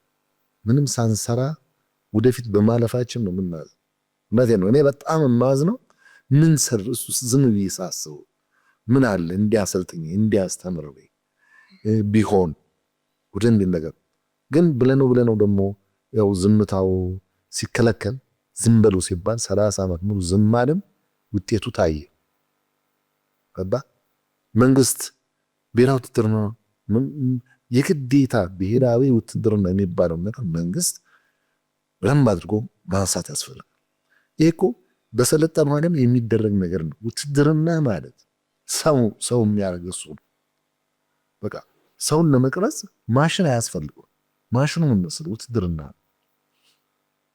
ይሄ የሚያድግ ትውልድ ይሄ ጠንካራ ትውልድ ካለ ምንም ችግር እንዲመጣ የሚያልፍ ትውልድ ነው። ዛሬ ኤርትራ እኮ ከአቅሟ በላይ ያላት ወታደር በብሔራዊ ውትድርና ወጣት ምን እኮ የተጠቀመው ነገር የለም። የተጠቀመው ምንድን ነው? ወታደርነትን ተምሮ ወታደር ሆኖ በብሔራዊ ውትድርና ሰልጥኖ ስለወጣ በቃ ችግርን አልሞ አሳልፎ እንዲኖር ተደርጎ የተሰራው። ያልተማረውማ እየሸሸ ወደ 800 ሺህ ነው በአንድ ዓመት 80 ሺህ 800 ሺህ ብቻ አገር ጥሎ ጠፍቷል። ያተውስ ግን በአገሩነት ያለው ጠንካራ ወታደር ግን በተጠራ ጊዜ ሊቀርብ የሚችል ሀገር ይኖራለች። ቤተሰብ ከመሰረተ ቤተሰቡን እንዴት አድርጎ ቤተሰቡን መምራት ማስተዳደር እንደሚገባ ጎረቤቶቹን አካባቢው የመንግስት የሚሰጠውን ኃላፊነት ከትንሹ ጀምሮ ሊወጣ የሚችል ጉቦ ይሄ ገንዘብ በሙስና የማግኘት እንዲህ ሞራል የላሸቀ ሞራል ያመጣውን ጣጣ የሚንቅ የሚጣላ ነው መፍጠር ያለበት። እንደዛ ካልፈጠርክ ዛሬ ጉዳይ ኖሮ በየርክበት ቦታ ሁሉ የምትጠየቀው ነገር የሚያሳፍር በጣም የሚያሳፍር የማይደረግ ነገር መንግስት ራሱ ሊቋቋመው ያልቻለው ነገር የምታየው ኤቭሪዌር እንደ ህጋዊ ነገር ይሄ ዲሲፕሊን ጥፋት ያለመማር ያለማወቅ ያለመሰልጠን ነው የሚያሳየው። መሰልጠና ነው። ስለዚህ በተሻለ መጠን እኔ ለመጨረሻ ለማጠቃለል ፈልገው ወጣቱ ላይ ይሰራ። እኛም አቅማችን እስከፈቀደ ድረስ በተፈለገው ቦታ ለመስራት እንደ ባህር ኃይል እንደቀመው ባህር ኃይል አሁን ለመስራት እኛ ዝግጆች በተፈለገበት ቦታ። ምክንያቱም የሀገሪቷ በቃ ሊጠቅማት የሚችለው ትልቁ ነገር የወጣቱ ኃይል ወጣቱ ባነጽ በስርዓት ማስተማር በየትምህርት ቤቱ የሚደረጉ ትምህርት ውስጥ የሚደረጉ ካሪኩለሞችን ማየት በወያኔ ጊዜ አንድ ህግ ወጣ። አስተማሪን ተማሪው እንዲገመገሙ ነው። እንዴት ነው ያ ክላስ ውስጥ የሚያስተምረው የተፈራው አስተማሪ ከባለጌ ተማሪዎች ጋር ተቀላቅሎ ጫታ አብሮ መቃም ጀመረ። ምን ቸገረኝ እሱ ከሚገመገመኝ አብሬ እንዲህ አይነት ነገሮች መቅረት አለባቸው። መምህር ትልቅ ነገር መምህር ትልቅ ሰው መምህር አስተማሪ ነው። መምህሮችን ራሳቸውን መቅረጽ ያስፈልጋል። ምን አይነት መምህር መሆን እንዳለበት በየኮሌጅ አለ እና ወጣቱ ላይ ይሰራል። ሌላ ምንም ነው ህልሞን የመጨረሻው የማየት የሚፈልጉት የኔ ህልሜ ነገር ያለው አሰብ ተመልሳ ነዳጃችን ሪፋይነራችን ተመልሶ አሰብ ተመልሰሽ ማለት ሁሉ ነገር ተመልሶ አሰብ ተመልሶ የኢትዮጵያ ባህር ኃይል አሰብ ባህር ላይ ቆም እኔ የቀድሞ የአሰብ ባህር ኃይል መደብ ቤዝ ቢሮ ፎቁ ላይ ቆሜ ማየት ነው። ከዛ በኋላ እግዚአብሔር በፈለገ ሰዓት ይሰደኝ። ሌላ ምንም ነገር እጅግ አድርጌ አመሰግናለሁ ስለነበረን ቆይታ። ምን በጣም ያመሰግናለሁ። አክብረው እዚህ ድረስ መጥተው ይህንን የመሰለ ታሪክ ስላጫወቱን እጅግ አድርገን እናመሰግናለን። በእኔ ስም ብቻ አይደለም በትውልዱም ስም ነው የማመሰግነው። ምክንያቱም የዘለልነውን ታሪክ እኛ ያላየነውን ታሪክ በደንብ አድርገው ስላሳዩን እጅግ አድርጌ አመሰግናለሁ። እኔም አመሰግናለሁ። ታሪክ የጣለባችሁም ነገር አስባችሁትም ይሁን ሳታስቡትም ይሁን ወዳችሁም ይሁን ተገዳችሁም መልካም ነገር እየሰራችሁ በጣም ደስ የሚል ነገር እናንተ ድልድዮች ናችሁ። ድልድይ የዛና ይሄኛውን የሚያገናኘን ይሄን ትውልድና የቆየውን ትውልድ አዲሱን ትውልድ መጪውን ትውልድ የምታገናኙ ናችሁ። ስለዚህ የእናንተን ጥንካሬ እግዚአብሔር ከፍ ያደርጋል። በጣም አመሰግናለሁ። እግዚአብሔር ያክብርልኝ። ተመልካቾቻችን የነበረን ቆይታ ይህንን ምስል ነበረ። ፕሮግራሙ ጋዜጣ ፕላስ ፖድካስት ነው። እዚህ ላይ እንግዲህ ዛሬ ስለ ባህር ኃይል እንዲሁም ደግሞ ስለነበሩ አሻጥሮች ስለነበሩ እንዴት ባህር ኃይል ልናጣ እንደቻለን በአጠቃላይ በቀይ ባህር እንዴት ልንወጣ እንደቻለን በደንብ አድርገን ልንመለከት ችለናል። እንግዲህ በምናብም እዛው ሄደን የተመለከትናቸው ብዙ ነገሮች አሉ። በሌላ ፕሮግራም እስከምንገናኝ ድረስ ለዛሬ በቃው።